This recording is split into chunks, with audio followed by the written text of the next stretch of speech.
Ladies and gentlemen, you are on live with your favorite post-game show, Alabama post-game show, the Bama Standard post-game show. Before we get into it, as always, I want you to hit that like and subscribe button. It's what helps us out the most. If you're in here live, getting a live chat, you are makes the show go. If you're watching the replay, get in the comment section. As always, we are brought to you by Workspace Solutions and Oakmont Financial Partners. I am Justin Riley. With me, as always, is the living legend. The reason why you tune in, the illustrious Coach Smook. What's going on, sir? What's going on, brother? Let me turn this up a little bit in my headphones because I feel like this about to be an energy show tonight, man. We coming off the big Iron Bowl victory. I won't say dominating, but we handle business. I will give us that. We handle business Yes. Hey, with but some.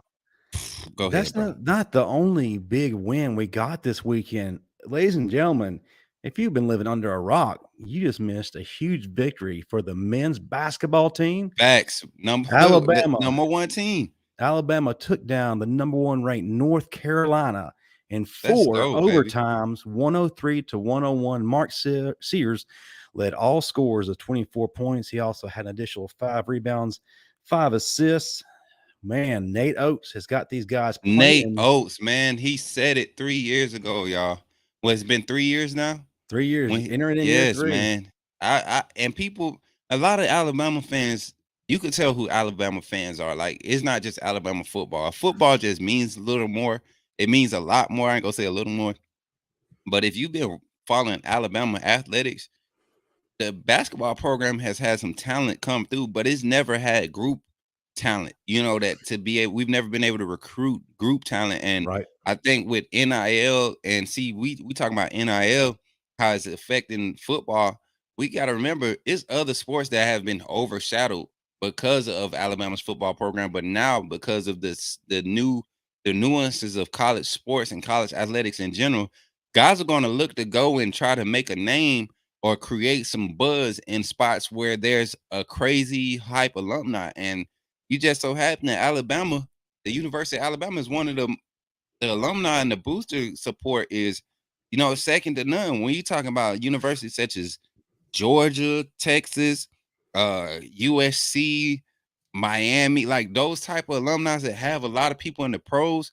Alabama, we didn't have many Alabama pros for basketball, but you look at the alumni support and the people that have come through Alabama, it would be nothing for somebody like Colin Sexton to be like a spokesperson for you now, So it's a good thing. Robert Ory, you know what I'm saying? Yeah, I was Like about to say, listen, man, we NBA do, we do great. have some NBA greats that have come through Yeah, Tuscaloosa. I mean, yeah, like you said, Big Shot Bob, Robert Ory. Don't forget man. Latrell Latrell Sprewell, Sprewell, like Antonio McDyess.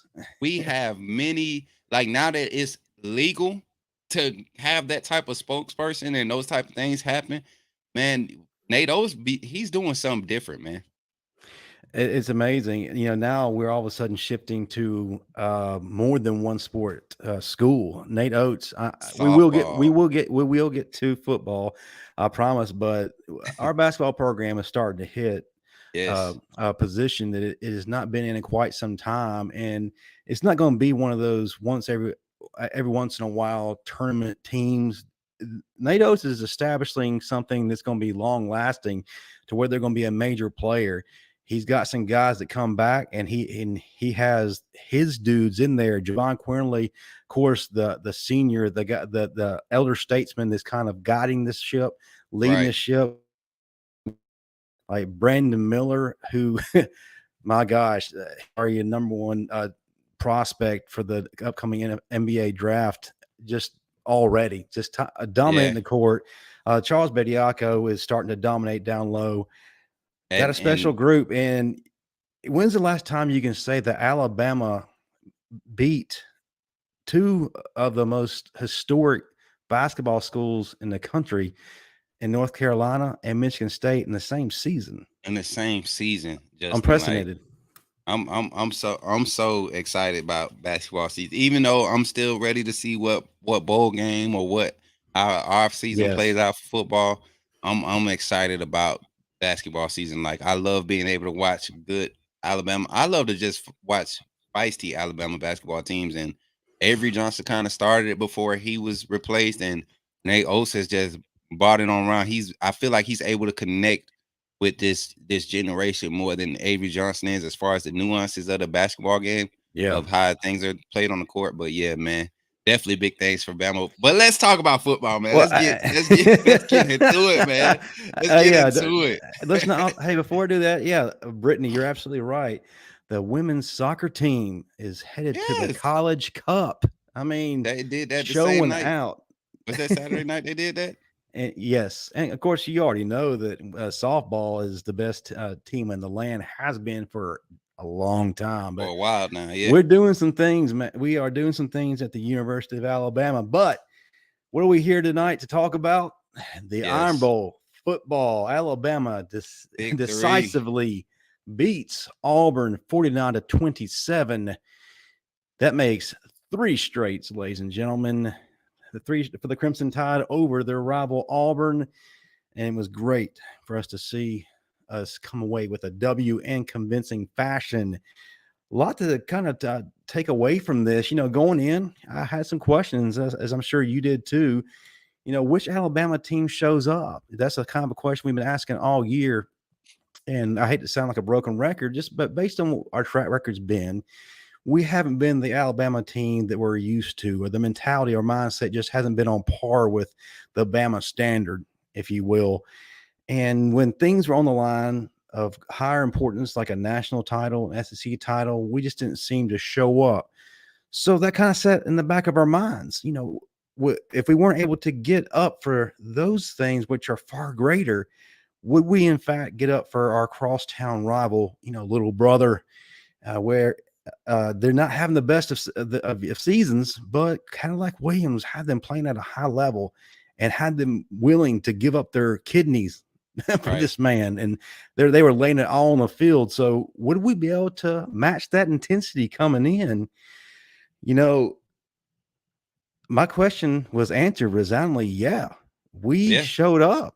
Arguably played our best game of the season, especially from an offensive standpoint. Yes. Uh, and of course, the other question I had, were we looking at presumably Bryce Young, Will Anderson, and maybe even Jahmyr Gibbs' final game this year, but also final game with the Crimson Tide? We'll answer that a little bit later, but let's go ahead and get to the game at hand, breaking things down. And Coach Smoot, man, where do we Man, want to start with our praise? Because there are so let's many facets of the game that we can look at. You know what? Let's talk about the man who has been one of the major themes of a lot of our shows, and that's Mr. Bill O'Brien. yeah, let's talk about him.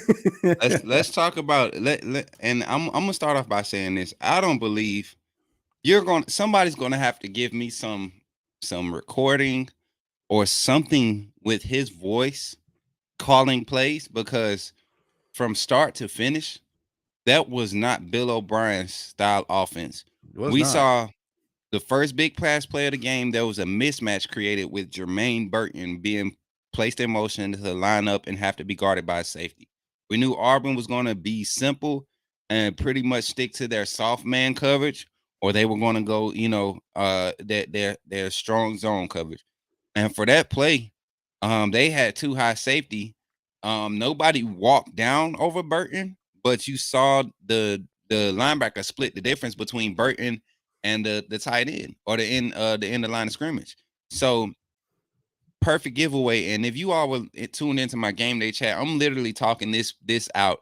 I'm asking, as the play gets ready to unfold, I'm like, why is Burton over there on the outside?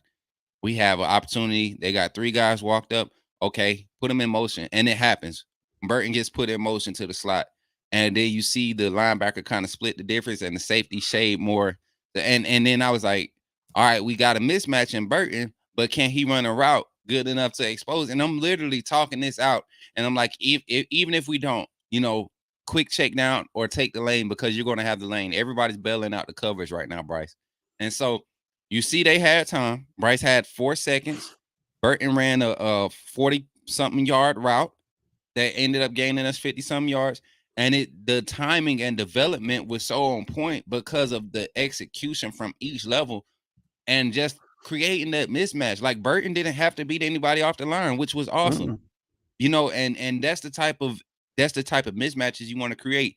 Even with it was one play where we had it was Isaiah Bonds out in the boundary, and the DB was playing like 11 yards off of him. The corner was playing 11 yards off of him, and we motioned Jahmyr Gibbs out to the opposite side, and they showed that they were in man coverage. Anytime you have empty backfield, you got 5 wideouts, and the defense, the corners, neither side, the strong side doesn't shift up the bump, or the weak side doesn't shift up the bump. That means they're playing keep everything underneath. And Bonds and Bryce were on the same page, and Bryce got the ball out to him, another first down by Isaiah Bonds. Like simple things were happening that haven't happened all year. And I'm like, man, there's either one or two things happening. Either somebody else is calling plays, or somebody has just coached into this offense's mind this year. Do your job and execute. Or Bryce Young was finally making some plays and some reads. I mean, even with his run checks out of the pass, a clear passing call, and Bryce would see the alignment and just hand the ball off in between the tackles, where we're being effective at with our run game all year, in between the tackles. And the O-line, great job, Yes. man. Like Oh that's yeah. just a few things I saw on the offense side. We'll talk about defense later, but man, what did you see as far as offensively? Uh, Quite simple creativity. Which is something that's been lacking. And you kind of got to ask the question, as you did, who's calling the plays? Was Bill O'Brien just given a headset Could have been. that looked like he was doing something and there was no sound coming out? It was Bryce Young, in fact, calling the plays at the line, because just everything ran so much smoother. And like you said, there were mismatches. Auburn had no idea what to do. They could not account for anything. And we're using multiple players in different ways, and they were confused. Right here, Dwight Lewis, Robert Oots, and 12 formation was a game changer for our offense. Auburn didn't know if it was a run play or a pass play when we were in that formation. And Actually using that guy, actually yeah, using him here's a because he guy. has the ball skills and He the does. physicality. Getting him involved. Kendrick Law getting involved had some huge plays, just spreading the ball around. Bryce at one point in the first half had got the ball to 7 different receivers. My gosh, the wide receivers who have been virtually absent for the most part, aside from Ja'Cory Brooks here and there, came alive. They were allowed to. Justin, They were schemed open. Bryce had 264 yards in the first half, along with 3 touchdowns to go with those 264 yards. one thing that I saw different with Bryce Young and this receiving core, it was as if they were just Bryce was allowing his receivers to make plays. He was actually putting them in position to make plays. One gripe that I've had about Bryce for the past 2 or 3 weeks, ever since his injury, was his inability to throw wide receivers open. His big play to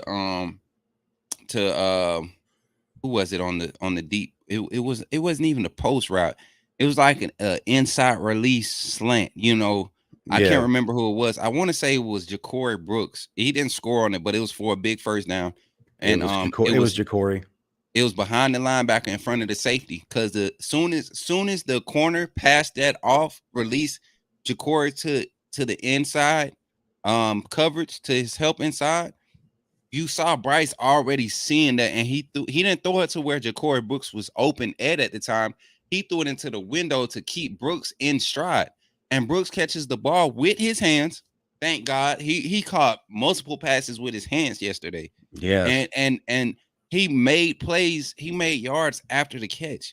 Same thing with Jermaine Burton. Like, these guys were on such a level of on the same page. They were in such a rhythm early. And you want to know why? Because one, we used the run game. We stayed with a consistent run game. And two, Yeah. Bryce finally used his legs early in You the took play away my clock, point. rather than trying to wait 11 seconds after the snap. Like those 2 or 3 times that he did it early in the play, where there was literally no option. Your first read, second read, definitely not there, because you already recognize the coverage and you're taking off. that affected the defense to a certain extent, to an extent to where you're giving your wide receivers more room to operate. And I'll let you go ahead and then I'll expound on that point some more. Man, shame on you for taking my point. And I'm going to second that. Bryce Young utilizing his legs, picking up that much needed yardage. At first he was doing the typical Bryce thing, holding the ball too long. I mean, shoot, he had 6 or 7 seconds at one point, had a ton of green and just wasn't taking off. And you're like, come on, Bryce, don't let this be the game. Absolutely. However, whatever happened, whatever flipped that switch in him, he started using those legs. He started picking up much needed yardage, and it was causing further confusion in that Auburn defense and caused them to have to play up and account for his legs. Hey, I think that him doing that also fueled the intensity of the wide receivers, of the running backs, and just everybody as a whole. And they're saying, okay, all right, brother, you gonna go to war with us? We got your back. We're gonna perform. We're gonna do our thing just like you are. But listen, those running backs, I can't express just how important they are in this game. Of course, Jahmyr Gibbs did his thing at times, but Jace McClellan is the man, bro. He's the man, bro. I've been singing his praises all year, but finally the trust has been placed into him. The baton has been handed off to him, and he's being allowed to be Jace. Yes. And we have been begging for a physical running back. And Gary last night was saying that Jace wasn't a physical back. He wasn't that dominant back, that muscle that we've had in the past. I'm sitting there saying, Gary, what are you watching? Because Jace is that. You heard who name you said? Don't nobody listen to Gary. Gary don't know what he be. Gary, I've been listening to Gary since I was born. This man, when he started early in the game after Tua missed 3 or 4 tackles by himself, and he was talking about his physicality and his energy and his leadership, I knew then Gary. I'm telling y'all, we got to start drug testing these sportscasters. We got to start doing something. No kidding. But listen, Jace is that dude. You need somebody to run down the field. He got you. You need somebody to move piles. He got you. And that's the thing. I love that guy because he is going to move piles. He's not going to go down by initial contact. If you're going to come to him with an arm tackle, that arm is going to be blown off your body. He is not going down. And he is that guy who motivates everyone around him. Like I said, how Bryce Young using his legs affected everybody else, but Jace is doing the exact same thing, and he's been doing it on a consistent basis. And, it's also been great. I'm going to bring this up. In this game, we stopped playing favorites. We're using all of our personnel. Yes. You saw. And it's amazing when we do that and how that frees everything up. I would have loved to seen a little bit more Tyler Harrell and JoJo Earl.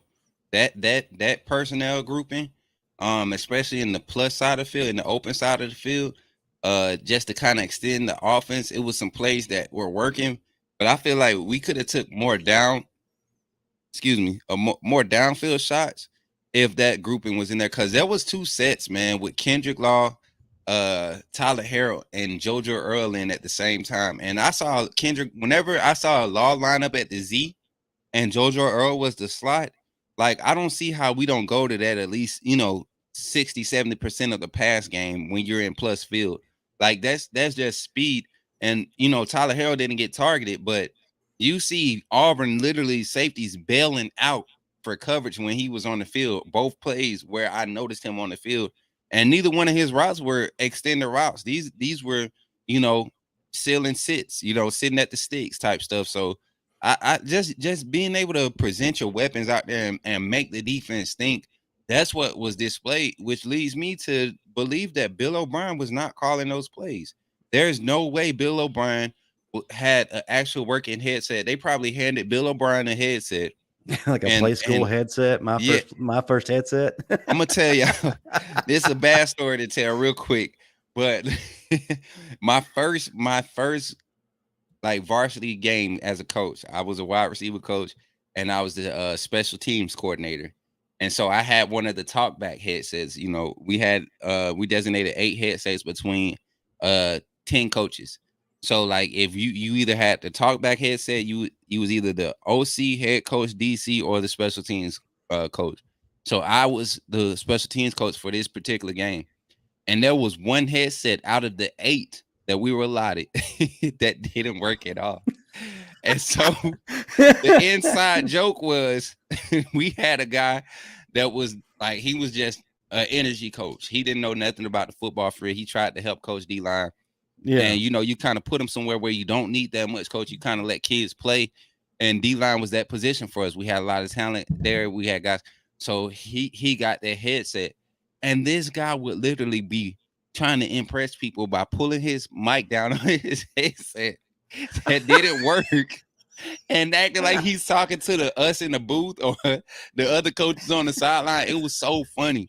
And so at the banquet that year, man, at the banquet that year, we gave him an award and everything. And like that whole year, he really thought he was like making calls in the headset. And I feel like that's what happened with Bill O'Brien last night. I feel like the media is going to give him some praise. He finally figured out. Nah, I just don't think this man headset was turned on, man. I'm telling y'all, he might have been up there saying stuff, but it was either somebody next to him or either Coach Saban was routed into Bryce. They had a different channel that they were operating on, something, because that was not Bill O'Brien. Y'all gonna have to pay me. Y'all gonna have to like record donations tonight for me to believe that Bill O'Brien was calling those plays, man. And while we're at it, don't forget to hit that thumbs up button because yes, please. we bringing that. That wasn't Bill O'Brien. Y'all quote us.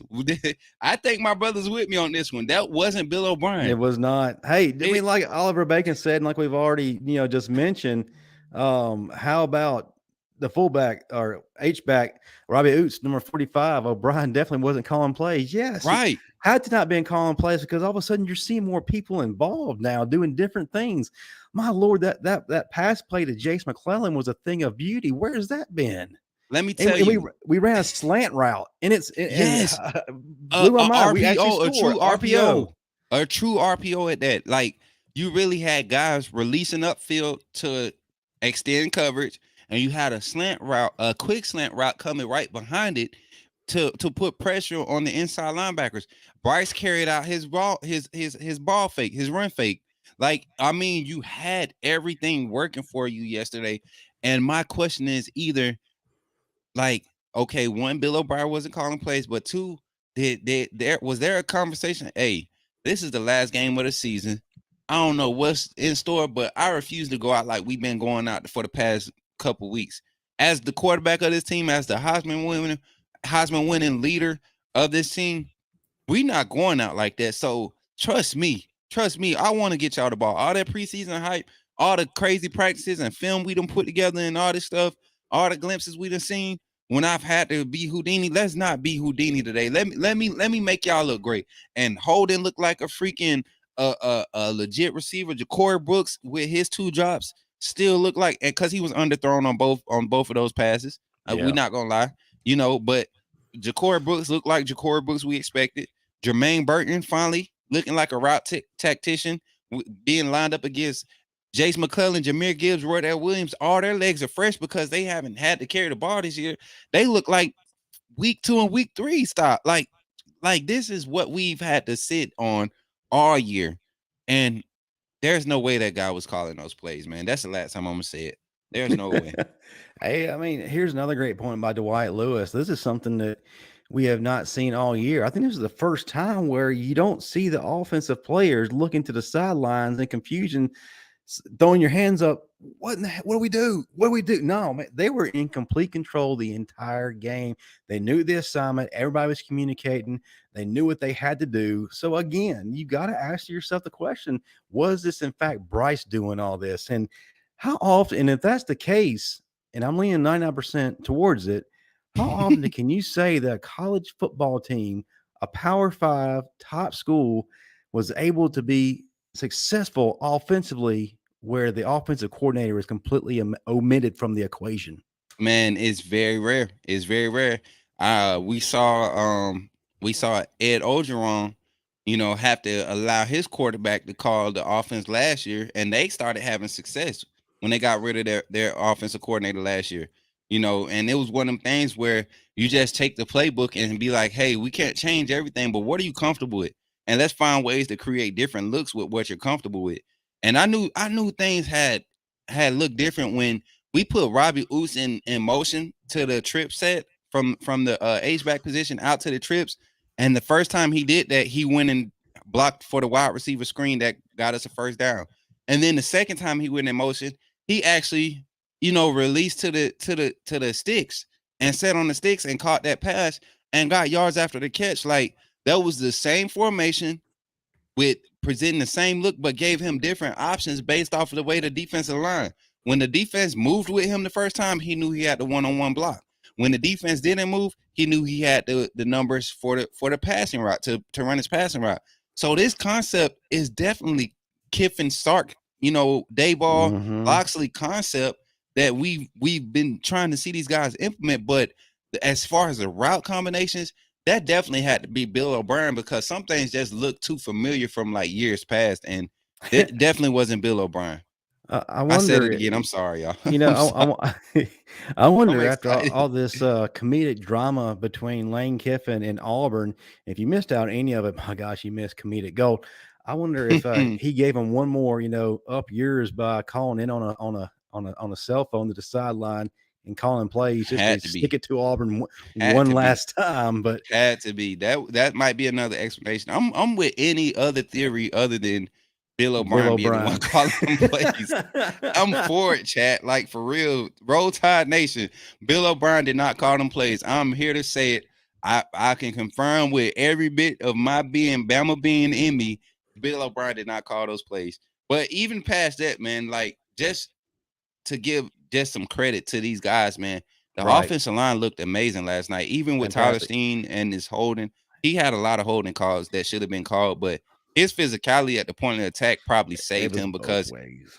yes, It was I mean both it was both ways. ways. It was both ways bad, but Steen was obvious on a lot of those. But I think Right. because of his physicality at the point of attack, a lot of that was seeming that way because you saw DJ Hall uh like flopping, for so many times he got lined up with Steen, he was flopping because I think he read the scouting report was like, hey, this guy is susceptible for holding, and was banking on the refs to save him. So the old line did great last night. Seth McLaughlin bringing that intensity and the leadership. He I'm excited to did. see this offensive line next year, man. He did. And listen, a guy that I've been very hard on the entire season, Darian Dalcourt, when Seth went down for a little bit because of injury, Darian came in there and the offense didn't skip a beat. So shout Yeah, out to him and be able to keep that intensity going and not letting up. I mean, I think we had only two offensive plays the entire game, I want to say, that stalled out yeah. offensive drives. I meant, and maybe a third one when Bryce threw that ill-advised pass that was picked off. We Still were not sure what seven he of was 10 seeing. as far as drives. We had 10 total offensive series, and we were 7 of 10 as far as successful drive scoring. So anytime you have 70%, 70%, you really aiming for 55 plus percentage as far as your scoring, to possession ratio. Like it's one of them things where we played the numbers to a T yesterday. Um, Even on the defensive side, man. We allowed 300 rushing yards, but we only Mm, gave up 77 passing yards. Like, 318 rushing yards, sir.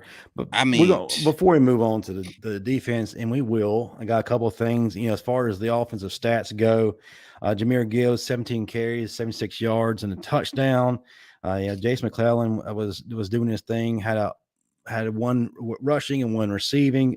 Receiving core. Let's go ahead and tell people what this receiving core did. Jermaine Burton, 3 for 87 for the 29.0 per catch average. Ja'Cory Brooks, Mr. Show Up When We Need Him, 4 receptions for 76 yards and a touchdown. yes, sir. But yeah, I go through the whole list of this box score, and there's so many people who were being involved. It was great seeing the ball passed around. And like we said, plays being created that allow these guys to do their thing. But, Coach Smoke, we got a question for you from the audience from Hell Baby TV. Smoke, who is your potential breakout player next year? Man, y'all not gonna like this, but I Uh-oh. feel like I feel like if we if we allow these eligible early draft declarations, if we let them go, whether it's a bowl game, I mean, if they skip the bowl game and we And allow we'll these get to guys that. to get that's what I'm saying. If we allow these guys to get some playing time, I feel like Jalen Milroe with a confident a coordinator that he's confident in that knows how to scheme for him. Hmm. And this old line that we have returning next year, I mean, we lose Ekior, and that's the only one we lose off the offense. This starting group, Seth McLaughlin comes back to Right. to anchor. Cohen's back. Uh, Latham's back. Booker's back. You know he's not a starter this year, so you fit him in because he's that flexible. You might slide somebody over that's on this current line to keep the continuity, and you bring Booker in to play his natural position at tackle. And then you got Robbie Oots and Amari Black and Kinselman. We haven't been able to see a lot of him. Like the front with the tight ends is solid. You got All all right. this talent that we haven't been able to see really exposed. You know, we've seen glimpses. Prentice, Bonds, Tyler Harrell can come back for another year because he has the He COVID year. needs to. I would that, and I think he's coming back. It would be a blessing to get Christian Leary back with the coordinator that's actually going to use him. I don't Right. see that happening, but if we could, and then you got Shaz Preston, like you got so much talent, and then don't forget Jason McClellan is coming back. He's not going Yeah. to the league. Gibbs is going. I would promote Gibbs to go. You know, but you got Roydell and Jace coming back with some young guys that's coming in that could be day one ready based off of what they've been doing for the last 2 years in high school. Yeah, high school and then college is different, but these two guys, these studs and Haynes and what's the other boy name? Richard Uh Young. Richard Young. These two guys are studs, man. And you still got Miller, who's already shown us he's ready to compete. Trey Sanders is gone. We don't have to worry about and ask that question no more. Emmanuel Henderson probably going to be cool with being the punt returner, kick returner, wide receiver. We need an all-purpose guy next year. Yeah. Multi-purpose. Jalen Milroe would be a breakout player next year with all that set around him and a good offensive coordinator. Jalen Milroe could be something special next year. I absolutely agree, and I think that a lot of people have ignorantly, should I use that word, written him off. I think that people have already made up in their minds that he is garbage, he is trash, based on what he did this year, and I can't put all that on him. I put that on Bill O'Brien. He wasn't allowed to succeed, and I don't want to go into too much into it because we have talked about it for a long time, but all I'm saying is, because we had to get to the defensive side of the conversation, you need to allow Jalen Milroe to do his thing under a competent offensive coordinator, a guy that can develop players and develop players at the right kind of speed. Okay. When you give him that fair chance, then you can, accurately make a decision. But until then, don't write this man off. He's got tremendous talent. And I He's think if he undefeated starter right now for Alabama. absolutely. If his arm is developed and his decision making is developed, he's going to be a stud. Ty Simpson, another guy that's in the wings too, has great potential. But again, let's wait until we get somebody in there, like Yeah, hopefully a Garrett Riley, who is known to developing players, and then let's talk about who needs to be the guy. But we're not going to yeah, spend any more time on that. Briefly, let's touch on the penalties. Of course, we doing our thing to Alabama fashion. We had 11 penalties last night for 102 yards. However, it didn't really hurt us that much because Auburn was right behind us with 10 penalties of their own. But there is one thing I have to say that I was infuriated with. After a timeout, we get 12 men on the field. 12 men on the field. How? How? That is not the first time this has happened this year. I don't get that. That's about the easiest thing you can do. And you know what? If you look at the way that Auburn lined up, that was on the D line again. You know, like it's always been the D line being the extra man. We needed to be in that dime look. Their run game was not hurting our dime look. That's what I was surprised about. Yesterday, our dime look was really good in covering the run when it was out there. It wasn't a lot of big plays as in pass, so the extra D lineman being out there really hurt us. But y'all got to remember that was the Iron Bowl, man. A lot of these penalties Emotions. were just Iron Bowl penalties. Yeah, Like yeah. every year you're going to average, they're going to be soft with the flags. They're going to throw them early if it's getting chippy. Like I was glad to see energy more than anything, and Oh yeah. a lot of those penalties. Yeah, I hate it. That's been a thing for us. I honestly believe if we don't have a 17 penalty game earlier in this year, that the amount of penalties in that game wouldn't have bothered us because they really didn't No. affect the momentum or the the Mm-mm. the sway of the game, other than a few Absolutely. first downs. But I think on one of them, when we did give them the first down on the penalty, we were able to stop them from scoring. So, like I said, our energy was up, and I saw a lot of perseverance last night, even with all the penalties. And I'm not excusing those penalties because a lot of it is mental errors, and we've seen a lot more disciplined Alabama teams under Saban. Definitely by far. But yeah, definitely was one of those things where it didn't hurt us to a point where it was just stuff just happening because it's the Iron Bowl. And you could Hey, feel the energy and the emotion behind it. hey, can I name an impact player defensively? I Who's don't know that? if I don't know if you can really call him defensive, but hey, how about Will Reichard making that Ah, hit, and that's then my and then dude. and then standing over standing over Jarquez Hunter flexing. Man, that to me that was the That photo of was the game. gold, That man. That was was beautiful. golden, bro. I mean, cause that ain't the first time Will Riker has got mixy. Will Riker he's never been afraid to put his hat in there, man. And that's what's funny because if you think about the last kicker we have, like last punter kicker we had like that, J.K. Scott used to get mixy too. Yeah, I remember Hmm. J.K. Scott used to get real mixy. Like he would kick and sprint, overplay plays trying to get a nice little hit. So it felt good to see that energy. But that just goes to show you some like what we were hoping for as fans, hoping that this game mattered to these boys. It definitely mattered, and that's really was the difference. I believe if we play it in Auburn with that same energy, same results. Because we already had the experience and the talent levels are different in the areas where you want it to matter the most. Quarterback, your skills positions, we got the advantage. They probably the same as far as running back room. Offensive line, we got the advantage. Defensive front, they probably have a more impactful defensive front, but we have the better skill players across the defensive Hmm. front. Their linebackers are better than Henry To'oTo'o. Um, and the secondary is about the same on both sides. So we had the advantage as far as comparison and personnel groups, but it was Yeah, just about who can be more disciplined. Paul Malone, yeah, Daniel Moore print there. Hey, I'd buy Hey, I'm feeling it. it. I'm feeling it. Hey man, hey, what about our coach, our head coach Nick Saban going to battle? He's got that battle scar down the side of his face, hair all messed up. Looked like he finished Survivor Series last night and won with the bloodline. Hey, Justin, I had somebody tag me in the status, man, said, "Hey, who we need to pull up on? Who jumped coach last night?" And then somebody in the comments said, "Nah, Terry caught him slipping, trying to call himself recruiting." Caught him slipping. And then somebody that's a real Bama fan was like, "Well, luckily everybody knows Coach Saban doesn't use text messages, so she probably called a voicemail or something." I was like, okay, maybe. Coach Saban starting to feel himself a little too much. But I'm nah, telling man, I was wondering the same thing because it was fresh. It was a fresh grad. So I guess when he got ran into on the sideline early in the game, I guess that's when that happened. I don't know.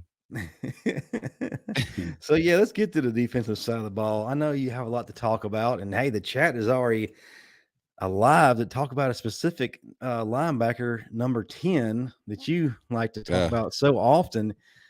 Listen, I know that you're trying to paint a positive outlook on the performance last night. I just can't shake that we gave up 318 yards on the ground. That's just too much to be gashing us like that. and Unacceptable. uh So please go ahead and talk about why that was allowed to happen. me personally, and this ain't just picking that one player. This is just about assignment football not being executed on a consistent basis. It was so many times where Jaheim Otis, Jaleel Barrows, um, even Will Anderson was taking on 2 and 3 blocks on the run game. Dallas Turner creating havoc in the backfield. Just different guys. Even DJ Dale gave a good effort. He wasn't necessarily penetrating, but he was taking on multiple blocks on that interior run game. And every time, if there wasn't a safety to fill the inside gaps, like which they're not supposed to be responsible for, it was Henry To'oTo'o either overrunning a play or running into a block that wasn't meant for him or just blatantly missing the tackle. And it was just play after play that we saw. And Matt Caddell said it, and I don't want to seem like I'm repeating what he's saying because I really admire what these guys are saying. But I was saying this during my game day chat. Like that drive when Auburn ran, I think 9 plays. I think they had a 9-play drive that lasted for like 4.5 minutes at one point in the game. And every time they ran the ball or the quarterback ran the ball, he was sure to make his read off of To'oTo'o every time. So if To'oTo'o got lost off of a RPO read, if he was reading the ball and he went to the running back, he would purposely run into that center pulling up to the second level instead of playing behind because the center wasn't even going for him. The center's trying to block the weak side linebacker who's already filling the gap. And every cutback lane, To'oTo'o is nowhere to be found. He's either getting washed in a block that he shouldn't have even been at. A lot of times, if he stood flat-footed, he would be in a better position than he was trying to act like he's crashing to create havoc. He doesn't go into any block or gap with intensity. It's like he's reluctant to lean in there. And then when he does have the open hit, he's shoestring tackling and trying to hug ankles. And that's not the type of linebacker you want to clean up the inside. And if you look at the run chart of Auburn, majority of their big gains came from working inside out. Every time. Ashford's 27-yard run, inside out. Hunter's out when he bounced it outside, he hit up the gap and freaking bounced it outside off of a play where To'oTo'o could have filled the middle. And Otis did a good job. Those guys, Young was doing a good job getting penetration in the backfield. Yes, they could have made you would expect them to make some of those plays in the backfield, but they're getting blocked at the same time, trying to grab onto some good runners. Ashford, Bigsby, Hunter. I mean, that's not an easy assignment to play gap scheme at the point of contact and then make the plays at the same time. Yeah, I agree. And listen, the defensive line was doing some great things last night, like Coach Smook said. And when they weren't actually being held, which was the case for Jaheim Otis the entire night, he did some great things. And I also saw Curtis Perry do some good things last night. Young man getting his opportunity. He was in the backfield making his presence felt. Hey, even at linebacker, Sean Murphy was there. And yes, and we played tremendously better when he was in the lineup. So, we got some young guys that are giving us a spark and something to look forward to for next year. So now let's move on to another subject. Well, first of all, shout out to Jamie Wilhelm for the $4.99 super chat. He's late, but he decided to give us a little $5 to make up for that. Sir. We appreciate that, brother. Yes, sir. Roll Tide, Jamie.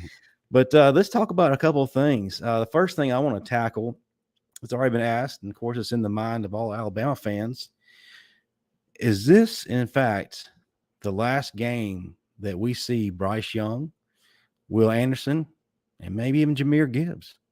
Or do they play in the bowl game, assuming we don't get in the playoffs, which we'll talk about the playoff possibilities after this? In your mind, do you feel like we don't see them again, or we have one more game with them?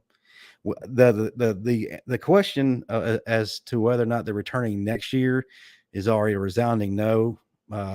Bryce and Will are both top 5 guys.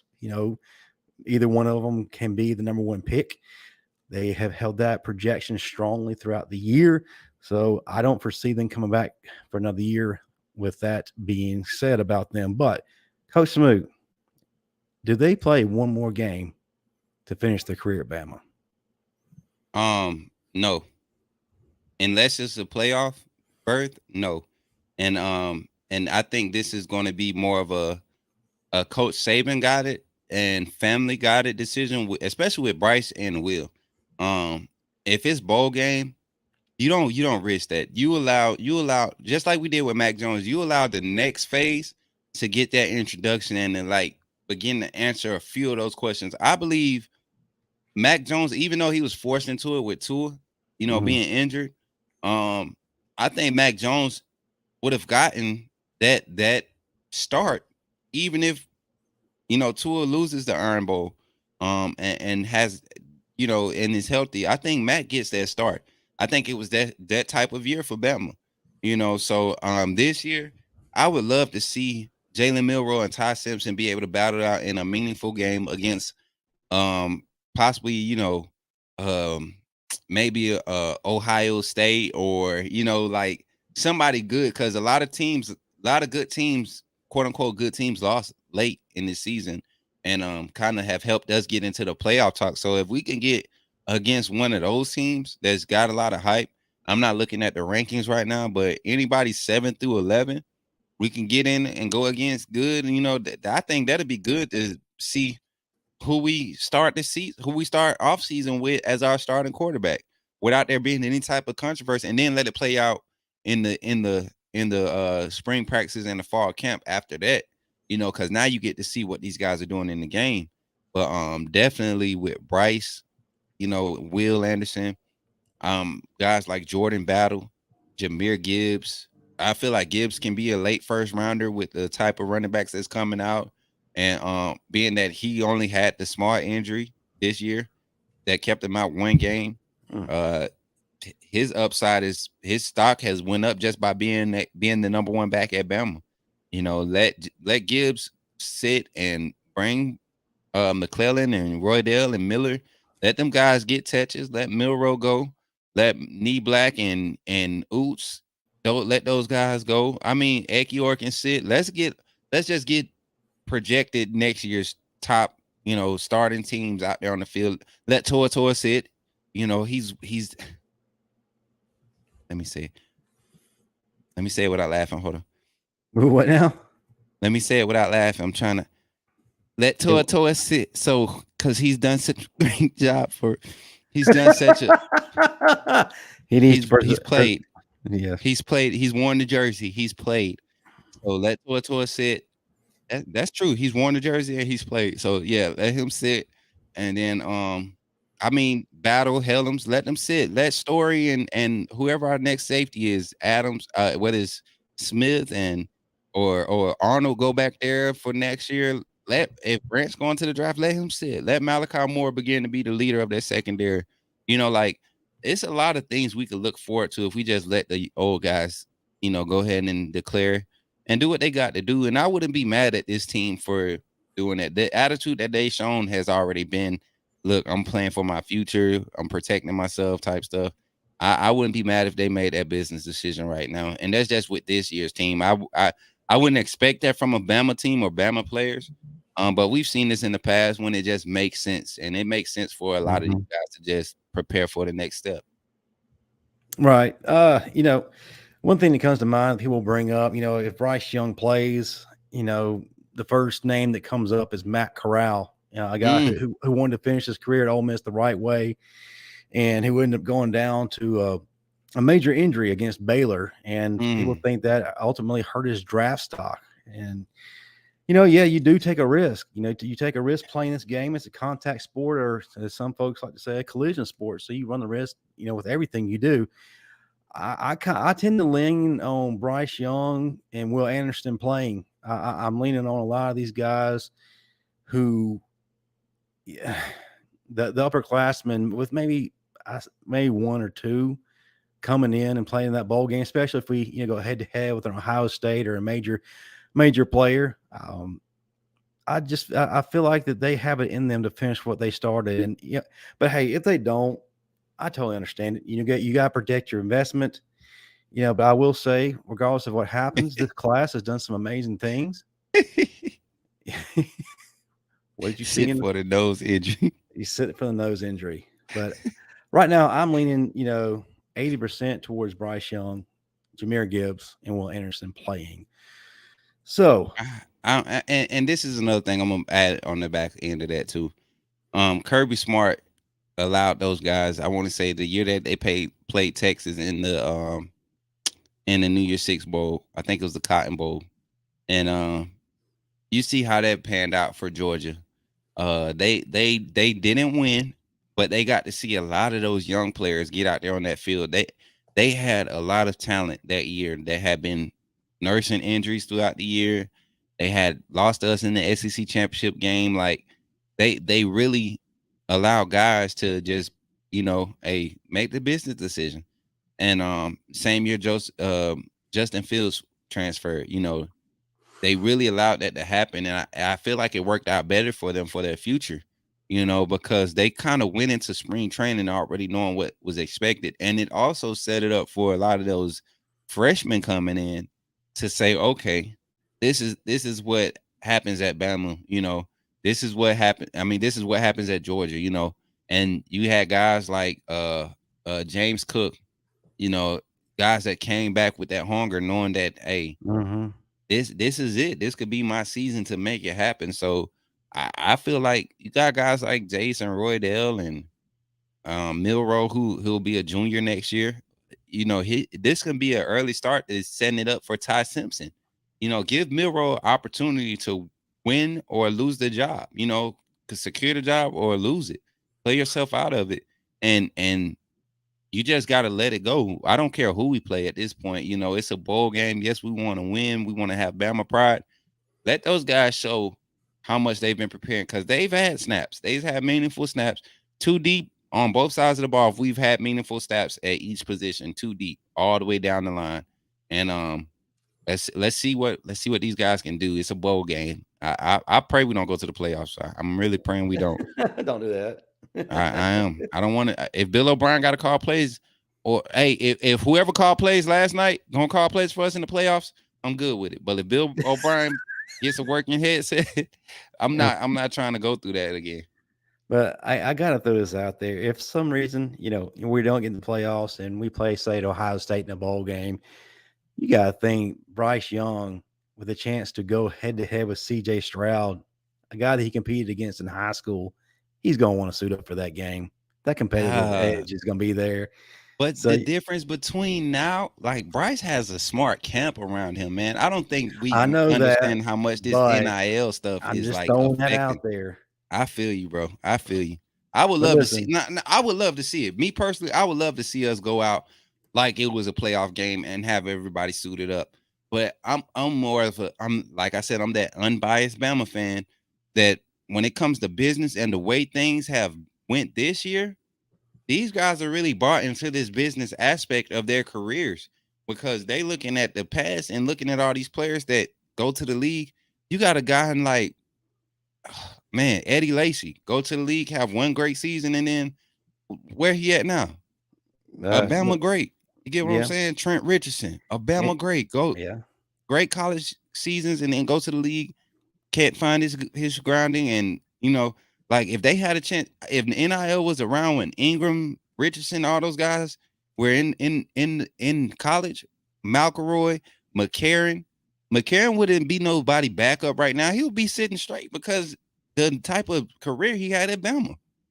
So Man, I that's just would my love to personal see opinion. AJ McCarron in the modern offense. Good gosh, what he could have Man, done. Jeez. imagine AJ with this year's receivers, because he didn't have burners. He didn't have burners. AJ didn't have burners. He He had had some good possession ones. receivers. Well, he had Amari Cooper. That's a burner. But Yeah, Cooper was a different type of burner though. Like that was Cooper benefited from that change in offensive scheme. We was able to, if AJ McCarron with Bill O'Brien's style offense probably work out better. You know what I'm saying? Like that's just you talking yeah. about skill sets and stuff. So So now let's talk about the playoffs. What needs mm, to happen? The reality of Alabama getting in, regardless of whether or not we feel like they should play. We're kind of a house divided here, but we had some chaos already happen this weekend to help our cause. Uh, Clemson went down to South Carolina. I actually thought that was going to happen. Amazing how yeah. Spencer Rattler decides to actually show up his last two games. Oh, well, I get he can come back next year. But anyway, South Carolina takes down Clemson. Michigan embarrasses Ohio State on their home field on their home field. without their star player, without Blake Corum, the Heisman one of the Heisman front runners, and then LSU lays one of the biggest eggs of the college football season by not just losing to Texas A&M, Getting blown out. getting blown out by Texas A&M, and I just want to sit there and ask, how in the world did we lose to this LSU team? It blows my mind. But anyway, a little bit of chaos happened. We still need a little bit more. Notre Dame didn't do the job last night. I thought they might because they were one of the hottest teams in the country coming into this game. Thought they Caleb had an Williams is opportunity. a different dude right now, though. You mean the made-to-order dream team offense that Lincoln Riley brought in with him? Yes, that. But I'm just saying he's a Anyway, different dude. yeah, he is a different dude. But then again, Yeah. he also has help from Jordan Addison, and then what was Mario Williams? Is that right? Yes, Mario Williams, that boy. And we But have a chance at him too. yeah, we had a Recruiting. chance at Jordan Addison too. Yeah, Jordan Addison knew he Messed that wasn't. up, but we're not going to get into that. But yeah, Yeah. we got a few more things that need to happen. Utah needs to beat USC this weekend. TCU needs to go down to Kansas State this weekend. That, depending on where they put Ohio State, should those things happen, that will kind of give us a clear picture as to whether or not Alabama can move in. Honestly, I think Michigan could conceivably lose to Purdue. You know, Michigan does pull a Harbaugh and sometimes drop a game they have no business losing. And Purdue has always been those guys They have for the been. past few years to say, all right, time to spoil some dreams. Like they do that. They do that. So yeah, man. I think real quick, I just think LSU losing hurts us more. I feel like if LSU goes in as the 2 loss and loses to Georgia, big time, that helps us. But at the same time, now it's worse if Georgia loses in the SEC championship game. That puts them at 1 loss. They still get in regardless, win or lose. Like you said, TCU would have to lose to that unranked Kansas State. The Utes would have to beat USC, which they did USC, this which year. they did earlier in the season. So the committee would not give that any love. And like I said, you don't have too many other teams in front of us. Ohio State might be able to make their case that they should get in, but that's at home. We lost 2 away games and against at the time ranked teams. Right. Combined 4 points. That's another By a thing. total of 4 points, like last second losses. So that kind of plays into us. And then you look at how we handled the last 2 conference opponents we've had to play, even though they weren't ranked. These same conference opponents had just beaten ranked teams, before having to see us. So it's one of those things where the committee, we know that they're Alabama bias committee. Everybody wants that. Like everybody's been saying, we all know they want to go where the money is, and Bama travels, the fans travel, and it's just the nature of the game. And honestly, and I thought about it last night after rewatching the last 2 games. When we playing at our best, when we're playing like the offensive play caller, which is a major issue for us, when the offensive play calling is on point, the defense doesn't look as weak because they bring a different type of energy when they're not on the field for 60, 70 plays a game. We ran 64 or 68 total offensive snaps yesterday with 49 points. That's efficiency at its peak. You don't get that often. So when you have that type of efficiency, it's kind of scary. You don't want to see a team that's already been exposed like Georgia. I believe Georgia got exposed playing against Georgia Tech the way they did yesterday. I don't care if it was for a quarter or half quarter. They couldn't do that against Bama. You get what I'm saying? They couldn't do that against Ohio State right now. They couldn't play like that against Ohio State. Now, do they Oh, come yeah. out with that same energy?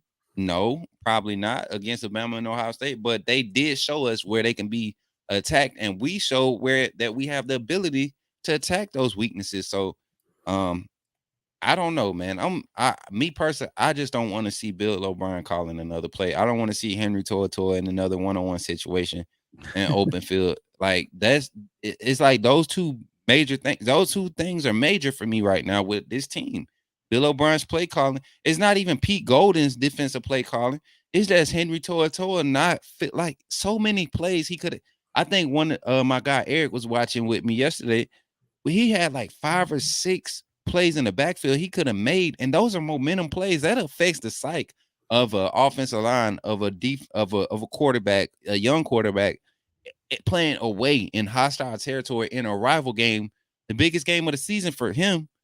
If you make those tackles in the backfield, whether it's against him or the running back, that's a total change of momentum. That's 15 plus 20 yards that you're saving for our defense. So we might have, at most, we should have gave up 180, maybe 190 rushing yards yesterday with about the same amount of passing yards. Like if Tua makes those tackles, or at least touches them to keep them stop short, slow them down a little bit. Yeah, But exactly. like that's just one of them things, man. I would love, as a Bama fan, yes, I would love to be in the playoffs. I would love to see those teams, some chaos happen just to see what the committee thinks. But as a football fan and a person that understands what can be done with this offense with a different type of play caller, I would hate to go through another agonizing season. I mean, another game of Bill O'Brien in clutch moments just making the wrong plays. Like we would have to blow both opponents out in the playoffs for me to be happy about us being in the playoffs, because when the pressure's on, Bill O'Brien is not that guy, man. I gotcha. So yeah, folks, that is our segment regarding the playoff. Of course, we will be watching intently this weekend, and hey, we are going to be back on next Sunday to talk about it, especially if this chaos happens. So Yes, sir. just get ready for it. But listen, it's time to start talking about who our players of the game were for the Iron Bowl. It's Should I on you look? this week. Don't play. It's on me this week. Oh, come on, Yes, man. don't play. You already, it's on you, man. Okay, well, man, offensively, gotta go with Bryce Young. Just he ended his career presumably on a high note. Played an incredible game. Made great throws, great decisions. I love the fact that he used his legs to extend plays and to put us in favorable positions. Got to go with the legend, the man that who was arguably the best quarterback to ever play at the University of Alabama. Balled out yesterday. Defensively, that's where it gets kind of iffy. Uh, it's hard for me to really pick a defensive player. Can I sit on that and come back to it? I, I'm gonna have to use. I'm probably gonna use a technicality too, man. So you A might as well use a technicality. technicality. So go ahead and name your offensive guy, and then maybe All it'll be right. a little less cloudy for me, so I can accurately answer this question for the people in the chat. Hey, chat, offer up your players of the game, offense Yeah, yeah, and yeah. defense. Yeah, I'm liking some of the names I'm seeing too. As far as offense, like I could have. I mean, it's kind of default to go Bryce because Bryce does Bryce. And he made less mistakes. He gave his wide receivers some chances yesterday, but big game plays made by Jace McClellan and Kendrick Law. Big game plays, Robbie Oots, like Yeah, those guys made key plays throughout the night, whether it was blocking by Robbie Oots or the reception that he had and got the first down. Jace McClellan with his tough running, that kind of to me created the energy for Gibbs, and man, Kendrick Law just showing us what he's going to be capable of next year. Um, but if I had to, I can't pick one player because we played such a complete game. It's like, man, it's where has hard. this been? Where has this been? But if I had to pick an offensive player of the game, it's gonna be Seth McLaughlin. Oh, Seth McLaughlin, well, man, yes, set the tone for the whole offense yesterday from the first snap, offensive snap, to the end of the game. When he went out with the injury, Yeah, Dallencourt played good, but it was only for like 4 plays. Seth McLaughlin got right back in there and didn't miss a beat. I think he had one penalty that kind of saved Bryce's life. A holding penalty that saved Bryce's life. There weren't we didn't did we have any offensive false starts? I don't think we had any false starts from the O line last night. If there were, they were very small amounts. Yeah, like If but it, I I honestly don't think don't there think. were. I think it was 8 offensive penalties, defensive penalties, and 2 of those one was the 12 men on the field. But then the offensive penalties, I think one was the illegal motion, and then I can't, it wasn't an offensive lineman though. I can't. Oh yeah, it was a holding downfield by Ja'Cory Brooks, the illegal pick by Ja'Cory Brooks. It wasn't holding. But like I don't think there was any offensive line penalties last night. And I really think Seth McLaughlin is the cause for that. And I could give you my defensive guy right now if you I'm want gonna him. go with 1A, 1B. Deontay Lawson, I thought played a Mm. tremendous game.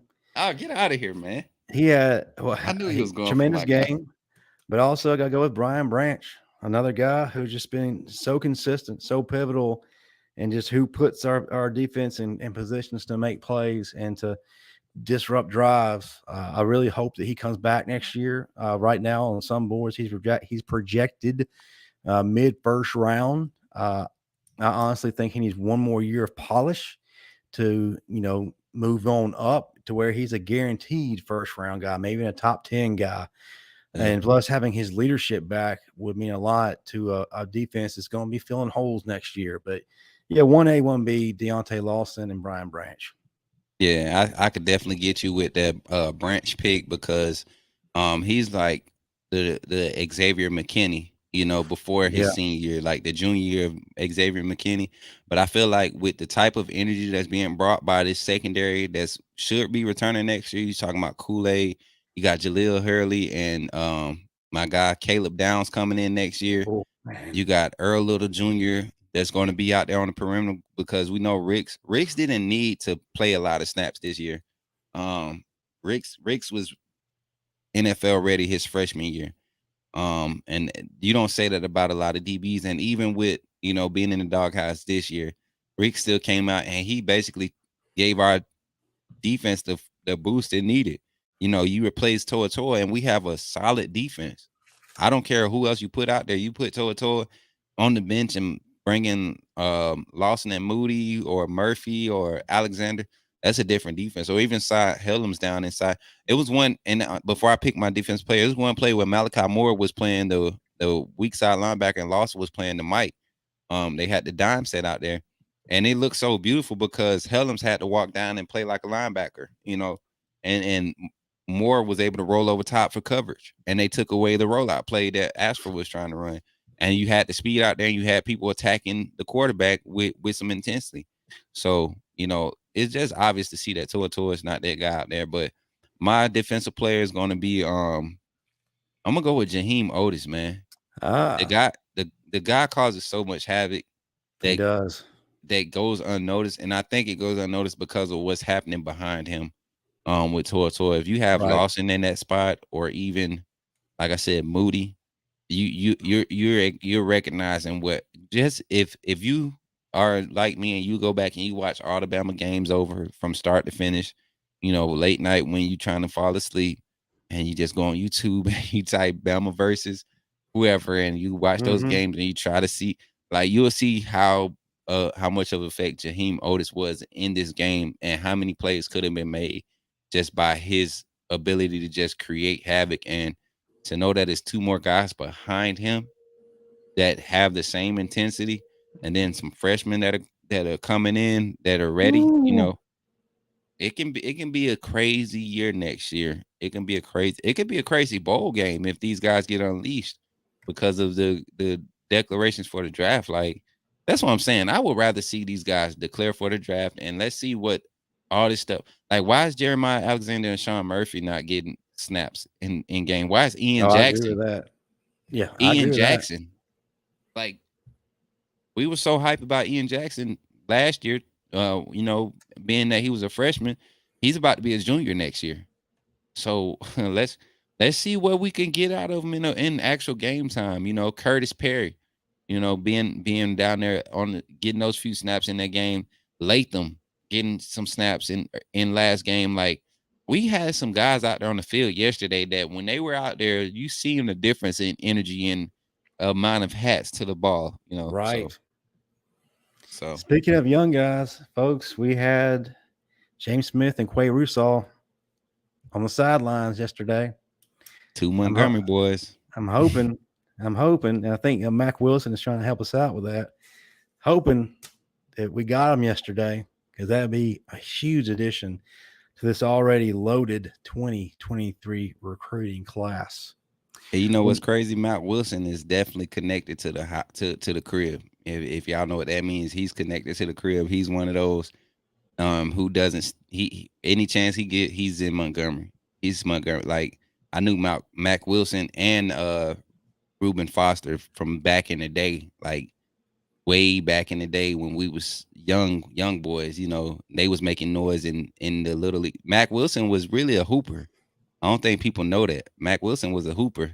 Yeah, he When was. I met him, AAU ball, you know, we used to run the Alabama circuit, and Mac Wilson was a hooper. Like he was dunking in the 10th grade. So yeah, people don't know it, man. Like I done seen a lot of if they Bama grown, Bama players that was Bama grown. Oh yeah. We ran into each other a lot growing up. A lot of Julio Jones.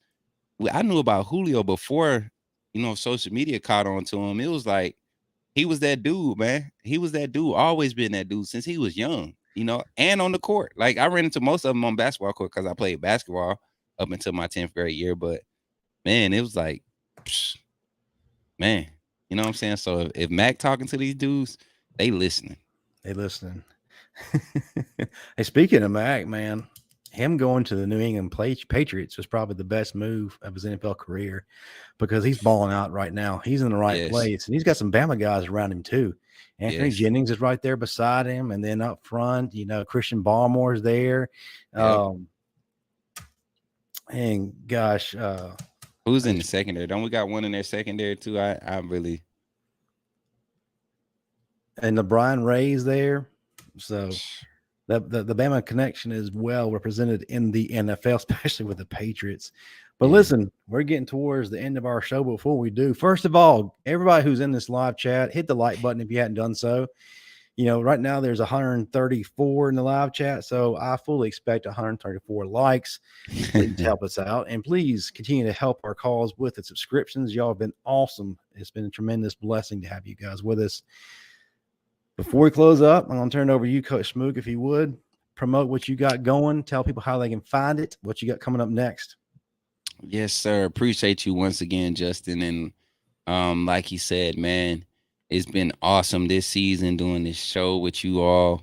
Man, is I mean, you guys really make it worthwhile. Some ways you can find me though, definitely on YouTube. You guys helped me reach 100 subscribers on my channel. I literally have just started putting work into this channel. Probably once I started co-hosting this show. So you all have came through and show love and just begin to interact with the content. The live game day chat, we're gonna do it for the bowl season. You know, gonna give Bama fan perspective on some of the big games, the big marquee games. So Mm-hmm. definitely come over and look for the polls because we're gonna be voting on what game we should cover that day.